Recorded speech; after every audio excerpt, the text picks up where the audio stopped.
To convert text to capitalized word in Microsoft 365 Word, open Microsoft 365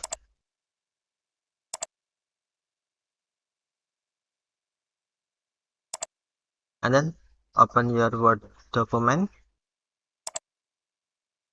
for example, this Word. Next, look your text you want to convert, for example, this text, and then select case, change case, tap capitalize word.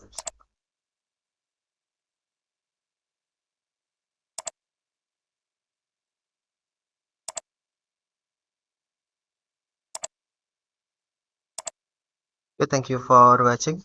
Have a nice day.